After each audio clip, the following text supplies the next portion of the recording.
por exemplo, Paulo está falando sobre isso. Existia gente na igreja de Corinto que não acreditava na ressurreição. Aí lá no finalzinho, não diz assim, que o seu trabalho não é vão no Senhor. Sabe por que o seu trabalho não é vão no Senhor? Porque você vai ressuscitar. Lá no verso 1, Paulo está defendendo que Jesus Cristo ressuscitou. Paulo está tentando ensinar, convencer, argumentar com os crentes em Corinto que a ressurreição foi real. E aí ele vai dizer que o nosso trabalho não é vão no Senhor, porque um dia nós ressuscitaremos, assim como Jesus Cristo ressuscitou. E aí tem muita gente que usa esse versículo para dizer assim, você está pastoreando uma igreja pequena, seu grupo de jovens tem pouca gente, mas não liga não, o seu trabalho não é vão no Senhor. Não é isso que o texto está dizendo. O texto está dizendo que seu trabalho não é vão no Senhor, porque você vai ressuscitar. Porque tem igreja que está pequena hoje, que vai continuar pequena, gente. E não deixa de ser bênção por isso. E o seu grupo de jovens, de repente, vai ficar pequeno, pode até diminuir, porque o jovem cresce, vai casar, vai virar adulto. Mas não vai deixar de ser bênção por causa disso. Porque se é grande é bênção, se é pequeno não é, isso não existe, o texto bíblico não ensina isso. Então, quando eu vou olhar esses textos através dos materiais corretos, entendendo o objetivo e a mensagem de cada um, eu vou interpretar esse texto de maneira adequada. Isso é bom para minha edificação, né?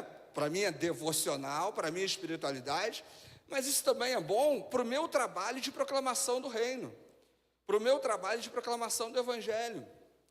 E aí eu vou trabalhar cada texto de maneira adequada, no seu lugar, independente até da abordagem. Porque, mas eu li o texto, eu sempre ouvi isso do texto e ponto. Até no vídeo promocional eu falei lá de João 10:10, né? Que o ladrão veio para matar, roubar e destruir. Quantos de nós crescemos ouvindo isso? Que o ladrão é o diabo. E João 10:8, Jesus está dizendo que todos quantos vieram antes de mim são ladrões e salteadores. Quem é o ladrão que Jesus está falando? É o falso mestre, é o falso pregador. Eram as pessoas que, assim como hoje tem, usavam o nome de Deus para enganar as pessoas. E a gente ouve isso tanto na igreja. Não, porque o ladrão, porque o diabo, o ladrão é o diabo. Mas o diabo não é o pai da mentira? Então o pai da mentira influenciou o ladrão. Porque o diabo que influenciou o ladrão para ele roubar. O texto não está dizendo isso. O texto não está dizendo que é o diabo que influencia o falso profeta.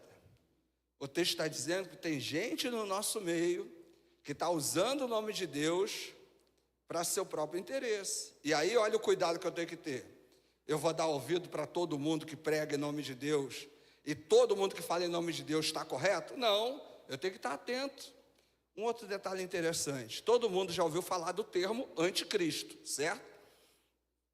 Nas cartas de João, fala-se ali do anticristo. No Apocalipse, fala do anticristo. E aí muita gente viu aquela novela da Record, né? O Apocalipse. Quem é o anticristo lá da novela da Record? Cara branco, né? Rico, influente, não sei se já olhos claros ou não, né? Mas que dominava o mundo, que é muito parecido com a perspectiva adventista, né? Aquela coisa de, né, que vai ter alguém que vai vir, que virá e vai dominar o mundo e tal. Só que nas cartas de João, o anticristo é alguém que está dentro da igreja, pregando a mensagem contrária à mensagem de Cristo. Qual era a mensagem de Cristo? O reino de Deus. Jesus proclamava o reino. O anticristo proclama a si mesmo, né? Está querendo os seus valores, as suas vontades. No Apocalipse, quem é o anticristo? O Império Romano, os impérios dominantes da época, o imperador. Então, no Apocalipse, o anticristo é a figura externa, nas cartas de João é a figura interna. Estão entendendo que cada livro vai ter um contexto, um objetivo?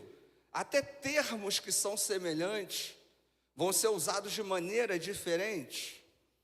Por isso que usar a ferramenta correta, o livro correto, vai nos ajudar a entender essas ideias. Um outro texto que eu gosto muito de usar